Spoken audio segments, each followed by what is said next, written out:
Je suis obligé de passer le relais. Alors.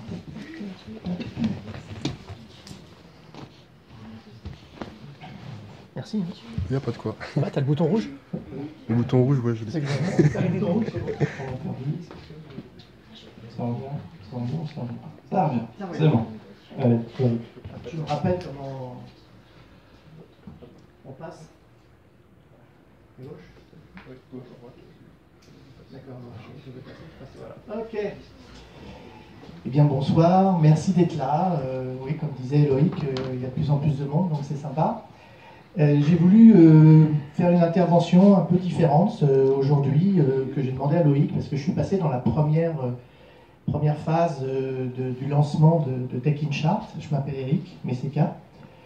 Et j'avais parlé de liens faibles et de liens forts pour améliorer son réseau. Donc vous pouvez trouver cette mini-conférence toujours sur Vimeo. Vous avez tous nos collègues qui sont passés avec les vidéos. Et là, je voulais rajouter quelque chose, parce que je me suis aperçu, en discutant avec eux à droite à gauche, que les gens me disent c'est pas évident de faire du réseau, c'est chronophage, les gens ne m'écoutent pas, ou je ne sais pas m'y prendre, je ne sais pas comment faire avec les autres. Donc effectivement, c'est un peu dans cet esprit-là, donc je vais le faire en deux temps. Une première fois, je vais vous montrer des slides, je vais passer assez vite, c'est pas grave, parce qu'après, je vais vous mettre en réseau, de façon que vous ressortiez avec quelque chose, une empreinte qui va pouvoir se développer après sur le numérique. Voilà, c'est dans le cadre de ce que j'appelle les nouvelles relations pro-numériques, qui ne sont pas à confondre du tout avec les relations professionnelles qu'on a traditionnellement, qu'on connaît dans l'entreprise. Le numérique nous a apporté des dimensions vraiment énormes, et il faut vraiment les mettre à part pour pouvoir bénéficier effectivement de toute cette approche des nouvelles relations numériques. C'est ça que je voudrais développer ce soir avec vous, c'est que ça ne suffit pas d'avoir des outils, ça ne suffit pas d'avoir des Twitter, des Facebook. Il faut avoir un esprit réseau.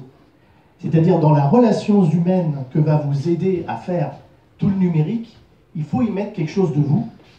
Et c'est souvent parce qu'il n'y a pas ce plus qu'on déduit que les réseaux, ça ne fonctionne pas, ça ne marche pas, je n'en tire rien, voire éventuellement je suis surchargé.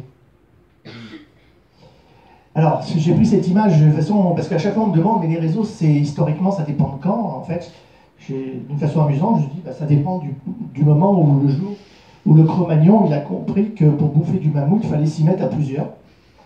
Et donc, il a mutualisé, au lieu voilà, de se passer de viande. Bah, les réseaux, c'est à peu près ça. C'est-à-dire qu'effectivement, si on reste tout seul dans sa démarche professionnelle, avec sa petit cerveau, ou son grand cerveau, on est tout seul, et c'est pas facile dans un monde aujourd'hui qui se globalise, dans un monde qui, vous l'avez vu, hein, il y a plus de 3,5 milliards personnes qui sont connectées dans le monde. Donc, en fait, un énorme cerveau d'une intelligence collective planétaire dont on ne se sert pas. Et pourtant, Cro-Magnon l'avait déjà compris. Donc, rapidement, je repasse les théories de base. Pourquoi on a des réseaux qui fonctionnent très bien dans le numérique? C'est le fameux théorie du petit monde qui dit qu'en fait, nous sommes à 6 positions de n'importe qui sur la planète. Donc vous avez besoin de rencontrer en insertion professionnelle, en budget, en recherche de financement, en n'importe quoi. Vous n'êtes qu'à 6 positions de n'importe qui dans le monde. Donc tous les possibles sont ouverts. On parlait de champ des possibles là-bas. Ben, les agriculteurs aujourd'hui, je fais des annonces pour des copains que j'aime bien, Biagri, un petit jeune hein, qui a vu son papa qui avait des difficultés dans le blé. Il est parti dans les études, il a développé 3 trucs, il revient, il vient d'inventer le truc que la planète attendait en fait. C'est-à-dire le B2B. Enfin, l'agriculteur peut vendre directement son transport de blé directement à n'importe qui dans le monde. Aujourd'hui, ils en ont déjà vendu 25 tonnes à des prix au-dessus du marché. C'est-à-dire, enfin, l'agriculteur ne perd plus de l'argent. Bon, il l'a fait grâce au réseau parce qu'il a monté tout un tas de choses. En plus de sa compétence, il avait plein de gens autour de lui. Le deuxième principe qui fait fonctionner votre réseau, c'est le principe de la force des liens faibles, donc je vous encourage à voir la conférence que j'ai faite, je ne vais pas la développer. En résumé, ça veut dire que tous les gens qui ne se connaissent pas ici sont plus puissants que ceux qui se connaissent, voilà, pour résumer. Mais si vous ne vous connectez pas, bah, il ne se passera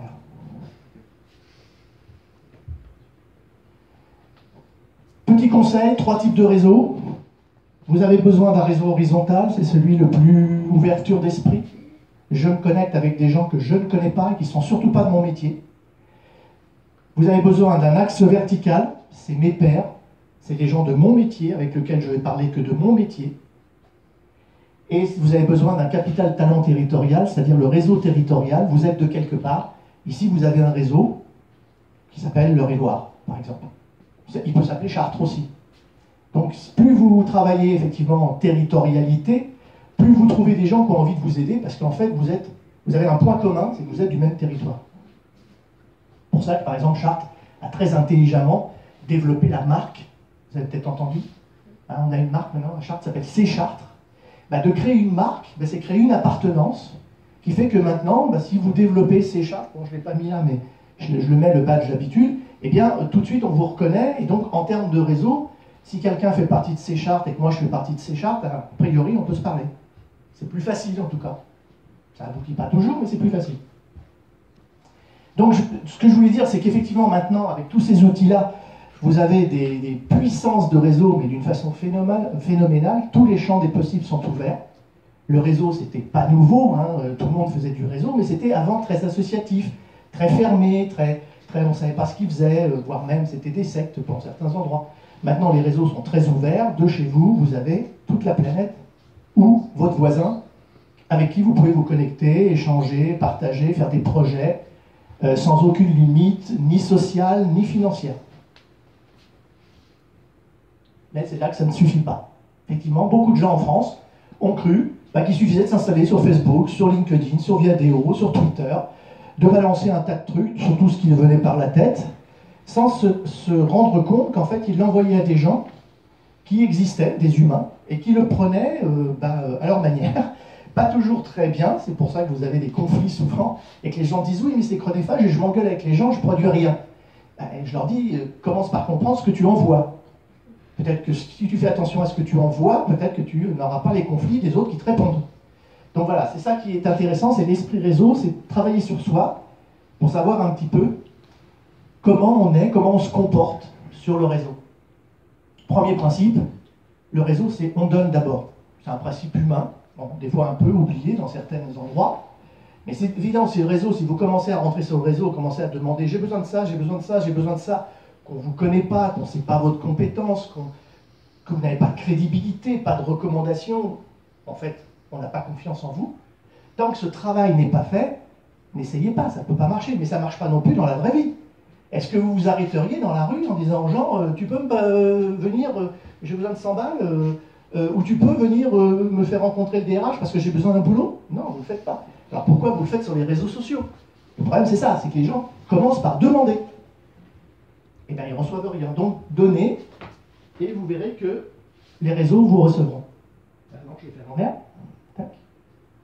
Alors, le deuxième principe très intéressant, dans les réseaux, souvent, comme on est tourné vers soi, on n'est pas clair, on jargonne. On a tous des métiers, informatiques, les avocats, on a tous des métiers, évidemment, on prend l'habitude à se parler à soi ou à parler à sa fédération. Donc quand on rencontre un réseau, c'est-à-dire des gens comme ici, qui viennent de tout horizon, si on ne fait pas attention à la simplification de notre discours, eh ben on loupe 90% de nos discours. Donc c'est souvent pour ça que les gens sont déçus, notamment quand ils font des after-work comme ça, où ils se voient, ils sont passés du numérique au présentiel, mais comme ils jargonnent, ils reviennent avec des cartes de visite dans les poches, mais ça ne marche pas. Leur projet n'avance pas, pour ceux qui cherchent du boulot, ils ne trouvent pas de boulot. Pour ces entrepreneurs qui cherchent du financement, ils ne trouvent pas de financement. Tout simplement parce que les gens n'ont pas compris ce qu'ils font. Parce que ce n'est pas clair. Donc, il y a un travail, on vous a entendu parler de pitch level, les pitch, pour les entrepreneurs, pitcher, savoir faire comprendre en moins de 2 minutes, 1 minute, voire même. C'est pareil, dans les réseaux, il faut apprendre à pitcher. Quand vous rencontrez quelqu'un que vous ne connaissez pas dans un réseau, ça peut être un salon, ça peut être ici, peut-être qu'une charte est un réseau, eh bien, prenez l'habitude, effectivement, d'avoir préparé. Quand on vous dit « quoi de neuf, tu fais quoi ?» Mais si vous commencez à partir sur votre jargon pendant 10 minutes et que la personne elle s'ennuie et commence à bâiller, effectivement, ça ne va pas le faire. Savoir demander, ça aussi.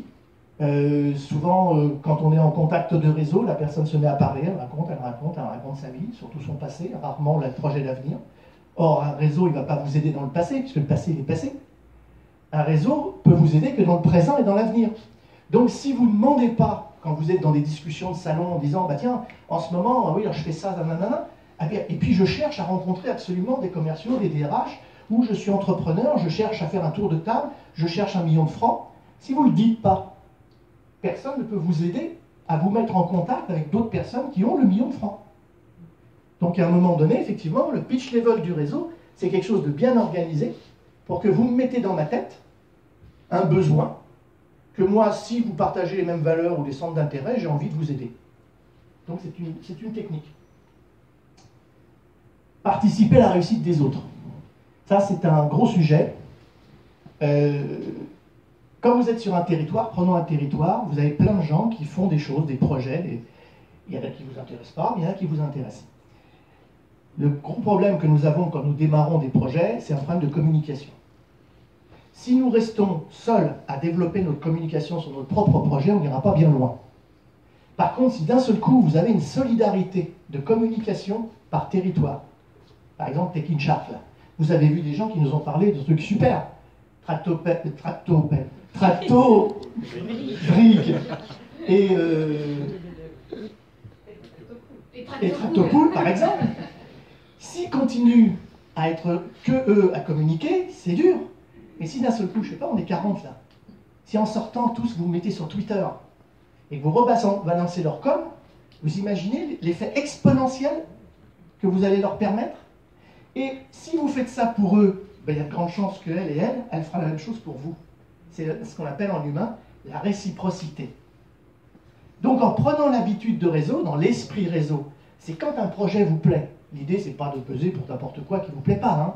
Faut rester dans nos valeurs. Mais quand quelque chose vous plaît, vous avez des outils qui sont gratuits, puissants maintenant. Ça vous demande 10 secondes de faire un like. Vous avez vu en plus, maintenant, Facebook, on a plein de choses. Hein. Hein, ils ont mis plein de petites icônes. On peut aimer, on peut être étonné. Hein, on a plein de choses. Twitter, pareil, vous retweetez. LinkedIn, vidéo. Si vous faites ça, automatiquement, sur vos projets à vous, sur vos demandes, les gens vont faire la même chose en réseau. C'est l'idée de participer. Et donc, moi, en mélangeant un petit peu la sociologie, la psychologie, ça fait un moment que je développe cette idée que notre éducation, en fait, en Europe, mais un peu partout dans le monde, est une éducation qui est passée de la collectivité, qui était dans l'histoire du 19e siècle, à la personnalité, voire même à l'individualité et l'individualisme. C'est-à-dire qu'aujourd'hui, notre éducation, l'enseignement, l'expérience professionnelle, nous a fait qu'on s'est construit en moi-je. Moi-je, ça veut dire que je m'intéresse qu'à moi. Donc dans les réseaux, le gros problème que nous avons en France, c'est qu'on parle que de moi. Et vous parlez de vous. Ne parlez pas des autres. Le réseau, ça fonctionne à l'inverse. Parlez des autres, ils parlent de vous. Et la réputation, elle ne se fait pas de la manière que vous pensez, à savoir, je parle de moi. Non, ça c'est prétentieux. La meilleure réputation, c'est quand les autres parlent de vous. Donc si vous prenez cette habitude d'aller parler des autres vont vous parler. Exemple très simple, LinkedIn. Qui connaît les recommandations de compétences de LinkedIn? Certains ici. Si vous attendez que des gens vous fassent des recommandations, ils n'en feront pas.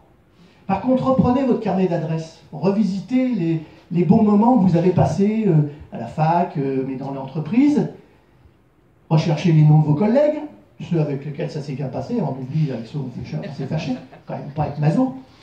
Eh bien, systématiquement, recommandez les compétences, les vraies que vous avez vues, que vous avez vécues. S'il n'est pas trop bloqué, qu'est-ce qu'il va faire? Il va vous recommander vos compétences. Or aujourd'hui, c'est mieux que quelqu'un recommande vos compétences que vous clamiez en publicité, je suis le meilleur, je suis le plus beau, je suis le plus grand. Hein, par exemple, aujourd'hui, en B2B, il y a encore beaucoup de commerciaux qui continuent à dire je suis le meilleur, je suis le plus beau.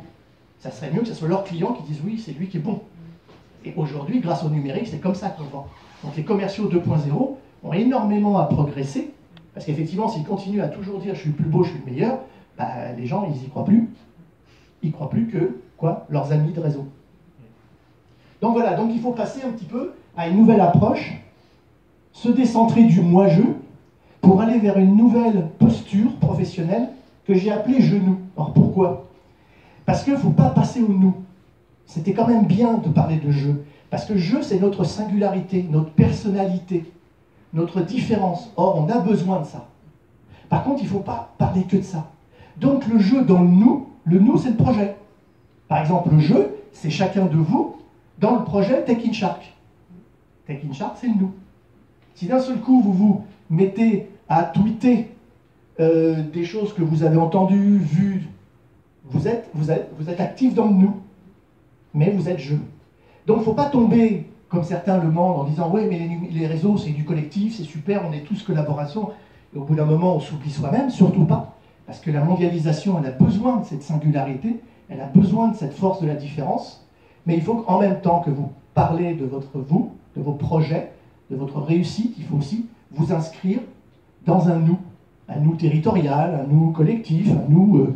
voilà, Tech in Shark, c'est un bon nous, je trouve. Voilà, donc maintenant on va passer aux pratiques. Donc je vais faire un petit travail de réseau avec vous sur le réseau territorial. Donc le réseau territorial, c'est un réseau qui a une forme. Un réseau territorial, c'est une géographie patatoïde, hein, ça ne suit pas les départements automatiques. Là j'ai pris l'Eure-et-Loire, mais en fait Tech in Shark ne va même pas jusqu'à l'Eure-et-Loire. Hein. Donc les gens qui viennent, c'est quoi? C'est 20-30 km autour. Hein, on a de temps en temps les gens de la Loupe qui viennent. Ici on a Anna qui est venue. Ça fait quoi, 80 km?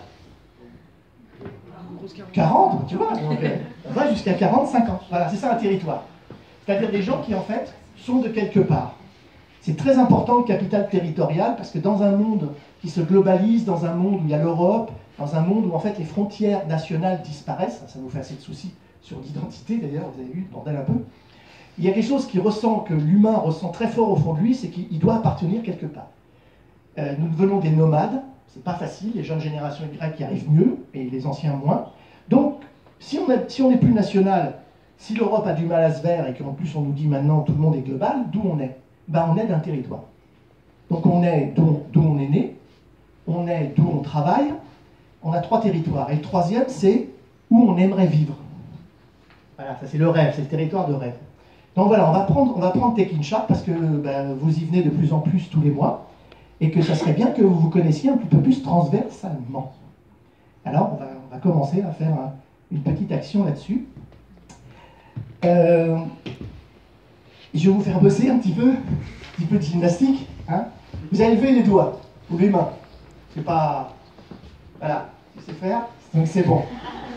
Et vous levez les mains en me disant, qui connaît une personne ici? Regardez-vous.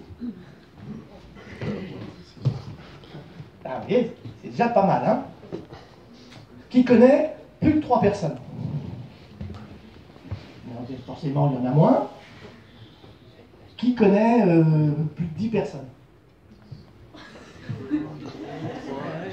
Alors, repérez-vous bien, regardez-vous bien pourquoi. Ils sont venus à 10, voilà. C'est moche. Désolé. On n'a pas fait exprès. Ils ont posé le truc, là. Ils ont posé le truc. Mais bon, c'est l'idée, vous avez compris. C'est l'idée que... alors, regardez-vous bien pourquoi. Parce que vous êtes 3 types de population. Dans un réseau, il y a ce qu'on appelle les connecteurs.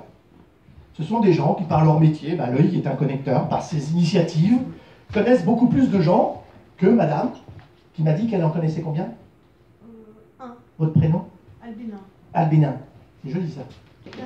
Elle connaît une personne. Elle arrive ici, elle est paumée. Au mieux, derrière, après on va boire, manger, donc on va discuter, c'est sympa. Au mieux, elle va peut-être rencontrer 2 personnes. Si elle va voir lui, voilà. Qui c'est qui en connaît plus de 10 là? Voilà. Si tu vas voir, il faut les repérer, tu vas voir elle. Voilà. Donc dans une soirée réseau, connectez-vous avec les connecteurs. Et ça ira beaucoup plus vite. Donc voilà, ça c'est les stratégies de réseau présentiel. Maintenant, qu'est-ce qu'on se dit? C'est pas évident d'aller vers les gens. C'est pas forcément notre culture, c'est pas forcément notre éducation. Les Américains sont très de réseau depuis tout petit, hein, on les met en réseau, donc vous comprenez, ils sont très doués. Toutes ces techniques sont américaines, oui, pourquoi? Parce qu'eux, ils sont tombés dedans. Donc nous, il faut qu'on les apprenne. On n'est pas bête, il faut qu'on rattrape le retard. Par exemple, quelque chose qui n'est pas dans notre éducation, c'est d'aider l'autre à réussir. Donc ça, on a beaucoup progressé. On nous a appris que tu prends les savoirs, tu prends l'argent, tu prends tout, et tu réussis, tu arrives en haut de l'échelle, tu es le meilleur, tout le monde te regarde. Le modèle pyramidal, c'est-à-dire le modèle sociétal jusqu'à présent, en fait, est en train de mourir. Alors, on le voit bien dans les sociétés pyramidales, ne fonctionnent plus. On est maintenant dans un modèle circulaire. Donc, l'idée d'accaparer tout pour grimper, c'était un truc du passé. Oublié. Maintenant, ce qui marche bien, c'est le partage, le circulaire. Donc, du coup, plus vous connaîtrez de gens en réseau, plus vous aurez de chances d'avancer, plus vous aurez de chances d'avoir des projets qui marchent, plus vous aurez de chances pour les entrepreneurs qui soient financés, parce que quelqu'un viendra vous aider à réussir. Donc, pour aider quelqu'un à réussir, il faut quand même qu'on partage des choses. On ne peut pas aider quelqu'un dans la rue en disant « Tiens, toi tu me plais, viens, je vais t'aider, tu n'as pas un projet ?» Non. Donc, il faut qu'on partage des valeurs ou des centres d'intérêt. C'est aussi très bien parce que tout à l'heure, quand vous allez boire ou manger, qu'est-ce qu'on se dit? Je ne sais pas. Alors, on va faire encore enlever les mains. Qui est-ce qui aime bien le sport? Regardez-vous. Comme ça, vous aurez un sujet déjà, tout à l'heure. Hein, vous allez arriver, le sandwich, machin, de quoi je vais parler. Bon, vous voyez que là, il y en a déjà qui aiment le sport. En général, on ne se trompe pas avec le sport. On ne se trompe pas. Oui, je ne trompe pas. Mais c'est assez. Il y a le running qui marche très bien en ce moment. Vous avez vu qu'il y a le running qui va y avoir à Chartres, machin, bientôt, un super running. Tout le monde peut courir, les enfants jusqu'aux grands, c'est super. Aux anciens comme moi. Alors, qu'est-ce qui aime les arts? Regardez-vous aussi, ça vous fait des sujets, vous savez de quoi parler, hein, parce que souvent, après quand on est en réseau, on se dit qu'est-ce que je vais leur dire? Parce qu'avant de parler pro, on est des humains. Il faut qu'on fasse une rencontre. Beaucoup trop de gens sautent. Commerciaux qui ont des choses à vendre, acheteurs qui ont des choses à acheter. En principe, il y a plus de commerciaux que d'acheteurs. Entrepreneurs qui a besoin de pognon, parce qu'il a des belles idées, mais il n'a pas d'argent. Et donc on vient et on harcèle les gens, et d'entrée, tout de suite, on saute à la gorge. T'as pas du pognon, non. Pour réussir, effectivement, et que ça soit durable, notre réseau, on parle bien de territoire, hein, là je ne parle pas d'une connexion à travers le monde via Internet, où là c'est différent. Il faut quand même qu'on se présente aux gens. Il faut quand même qu'on crée une rencontre humaine. Hein, vous entendez parler maintenant de marketing expérimentiel, c'est-à-dire qu'il faut qu'il se passe quelque chose de grisant, intéressant dans la rencontre. Si la rencontre n'est pas bonne, ça ne marche pas après. Vous pouvez faire tous les associés que vous voulez, vous pouvez tout, même pour l'argent maintenant, les gens ne s'associent plus s'ils ne sentent pas qu'ils vont faire des choses intéressantes ensemble. Notamment les petites boîtes, hein. Multinationales c'est autre chose, mais les petites boîtes, on est tous des petites boîtes, les indépendants, des petites boîtes, des écoles. Elle est en train de développer des écoles partout. Anna, combien tu as d'écoles maintenant? Oui, mais si on lit la presse, il y en a pas mal qui arrivent. Bon, fallait pas le dire aussi. Si, toute la presse le dit. Oui, mais c'était pour qu'ils l'entendent.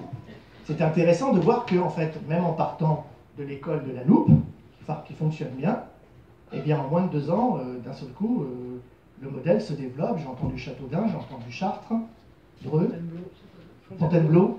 Pour le moment, Chartres et Fontainebleau qui s'ouvrent en mars. Voilà. Donc, c'est intéressant. Et je pense qu'Anna pourra dire que le réseau a bien fonctionné. Parce qu'effectivement, Anna a participé à plein de choses. Et les World School, on entend parler, ils buzzent, ils sont là, ils viennent aux événements.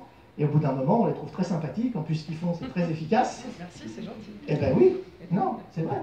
Donc du coup, nous qui sommes sur le territoire, eh bien on a envie qu'ils gagnent. Donc on buzz. Donc quand ils envoient des trucs, on relaie. C'est vrai. Donc du coup, comme on relaie des choses qui nous plaisent et que c'est sur le territoire, tout le monde est gagnant.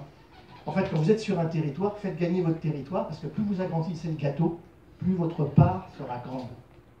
Donc on a vu des artistes, pas des artistes, mais qui aiment l'art, on a vu la musique. Qu'est-ce qu'aime le cinéma? Voilà, et des sujets comme ça. Donc quand vous rencontrez des gens, aussi bien sur Internet qu'en présentiel, dans des soirées, dans des salons, commencez pas par leur prendre tout de suite la tête au niveau du business. D'abord parce que tout le monde le fait, donc c'est harcelant. Ça ne vous met pas en singularité, ça ne vous met pas différent.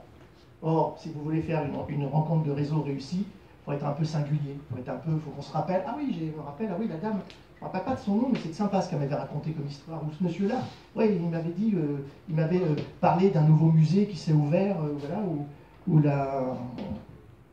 le projet, il m'a parlé de ce projet-là, je ne le connaissais pas. Bon, nous on le connaissait parce qu'ils en parlent beaucoup sur Internet, mais il y a plein de gens qui ne devaient pas le connaître très tôt. Voilà. Donc, parlez des projets de ce que j'ai appelé les web amis. pour ne pas les confondre avec nos amis. Il y a une confusion énorme en France sur les réseaux, c'est que on dit oui, mais sur Internet, c'est pas nos amis. Ben oui, ça n'a jamais été nos amis. Mais parce que Facebook prend ce truc-là. Nos amis, ça reste nos amis qu'on a depuis l'enfance, avec lesquels on partage, on s'amuse, on fait des fun. Mais avec nos amis, on ne fait pas de business. Et il ne faut pas leur demander d'ailleurs.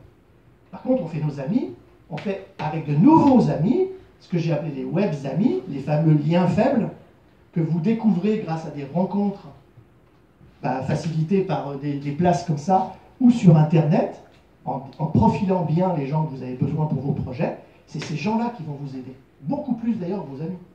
Parce que vos amis, il ne faut surtout pas les impliquer dans vos projets. De peur que ça ne marche pas, vous perdez vos amis. Les amis, c'est trop précieux. Les amis, c'est pour le fun, c'est pour s'amuser. N'impliquez jamais vos amis, c'est trop compliqué. Moi, je vois trop de gens qui appellent l'ami, oui, je suis au chômage, t'as pas du boulot pour moi? Non, jamais ça. Parce que le pauvre, lui, déjà, il a peut-être des problèmes.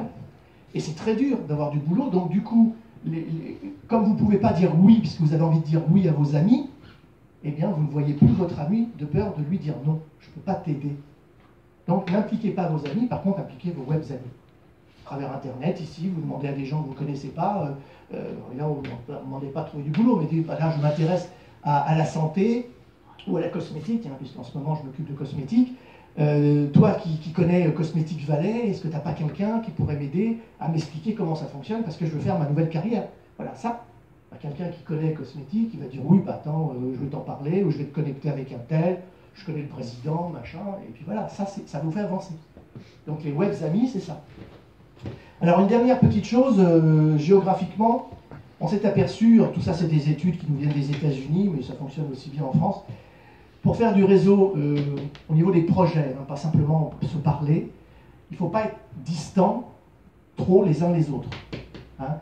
Quand j'étais à Paris, qu'on avait fait ces travaux pendant 10 ans, on s'était aperçu qu'il ne fallait pas être distant de plus de 3 stations de métro. On a cette limite humaine. C'est-à-dire qu'à un moment donné, pour faire un projet, il faut se revoir, et si on est trop loin, on ne se revoit pas.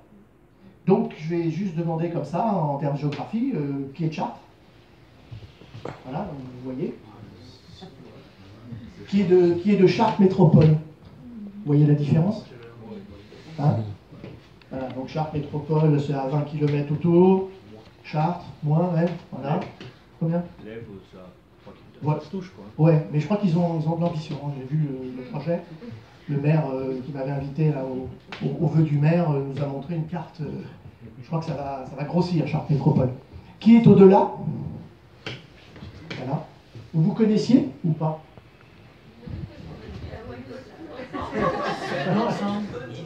À chaque fois, ils arrivent en force. Donc, on les aime bien parce qu'effectivement, non, mais c'est bien. Mais bon, faut pas non plus faire insulaire dans votre coin à la loupe. Oui, c'est ça. Il faut vous croiser avec les gens de Chartres, hein, parce que vous arrivez. Voilà, donc là, retenir dans son idée que si vous faites un réseau territorial pour vous aider réciproquement sur vos projets, n'allez pas prendre quelqu'un trop loin. Et c'est très vrai sur Internet aussi. Hein, vous connectez, c'est très facile avec un Américain. Bon, un Américain, est-ce qu'il sera super excité par le projet des Lego? Je suis pas sûr. Ah, je suis pas sûr. S'il est expatrié, par contre, c'est génial. On a un effet sur les réseaux avec les expatriés qui marche de feu de Dieu. Parce que les expatriés sont un peu seuls, ils ont besoin que les Français leur parlent. Et du coup, les expatriés nous aident énormément sur les projets internationaux, et notamment sur les projets export. On passe beaucoup par les ambassadeurs expatriés, et ça nous fait partir à l'international, les petites start-up. La francophonie, de manière générale. La francophonie marche très très très fort. Si vous avez des projets internationaux, connectez-vous avec les exports. Les expatriés dans le monde entier, on en a partout. Hein, et discutez avec eux, je suis un projet, je suis français, je suis dans la Beauce. Voilà. Voilà, ça c'était pour vous donner quelques clés pour pouvoir effectivement savoir ce que vous pouvez dire derrière, savoir ce que vous pouvez faire. Par contre, ça fera peut-être l'objet d'autres choses, le pitch level c'est le plus important. C'est-à-dire qu'effectivement,